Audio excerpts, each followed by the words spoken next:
Good day sa inyo mga katiktik. Meron tayo ditong MI A3X. So ito yung takip niya mga katiktik. Kailangan kasi nating tanggalin to dahil test point po ang pagtanggal ng kanyang Google account nito. Yun, nakita nyo may padlock doon sa taas. Ibig sabihin nun is naka Google account or naka FRP ang ating MI account. So i-turn off lang natin to at babaklasin natin ang likod. Hindi ko na pinapakita sa inyo ang pagbaklas sa back cover para naman malimitahan ng oras mga katiktik, dahil saglit lang tong tutorial natin. Ipapakita ko lang sa inyo ang test point at syempre gagamit tayo dito ng ating tools na ginagamit sa pag-remove ng FRP. So yun, ito ay guide lamang mga katiktik.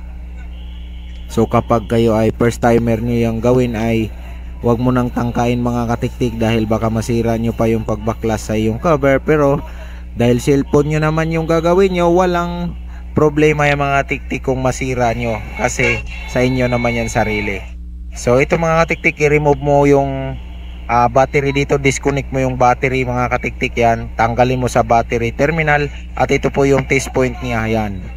Itong bilog na to, i-short mo lang gamit sa tweezer, gamit dito sa bakal mga katiktik. Short mo lang dyan sa bakal. Tapos syempre i-open natin yung tools natin na unlock tool at i-type lang doon sa MI tab yung A3X, tapos click erase FRP. So ito test point. Tapos mga katiktik, i-connect mo yung battery niya at kapag na-detect na sa ating PC is i-disconnect mo na yung tweezer, yung pagka-test point niya. Kasi automatic pag na-detect na yan mga katiktik, tuloy-tuloy na yan. So ito yun mga katiktik, ayun, naglo-loading na po, nagre-read na po ang tool niya for erasing FRP. So ito yon, click mo yung MI, tapos type ka dito A3X at i-click mo tong erase FRP ito sa taas yan, erase FRP. Pagka-click mo sa kamungay ni test point at antayin mo itong erasing FRP okay. So pag nag-okay na mga katiktik, automatic yung ating phone dyan is magbubukas yan. Di mo na kailangan pindutin yung power switch yan, kusa na po yung mag-open. At dito mga katiktik, hintayin mo na lang na mag-open at i-set up mo na lang. At kung may mapapansin ka na mawawala yung doon mga katiktik, yung padlock sa taas, yung kaninang sinasabi ko, yung parang padlock na sa left upper corner. Ayan o, so wala na dito yung padlock kanina, nandyan yan. So ibig sabihin unlock na po ang ating cellphone, hindi na po yan manghihingi ng Google account or FRP. So yun, gagawa nyo na lang ng panibago para makalagin kayo sa Play Store at para makadownload na rin kayo ng iyong kailangan na apps.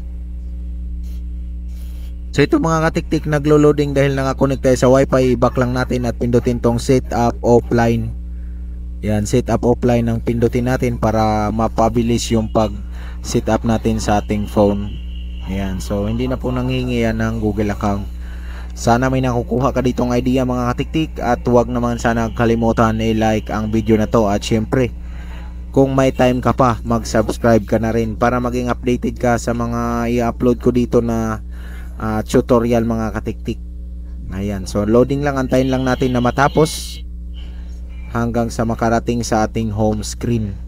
So ganun lang kadali ang pagtanggal ng FRP or Google account ng MI A3X SPD chip mga katiktik.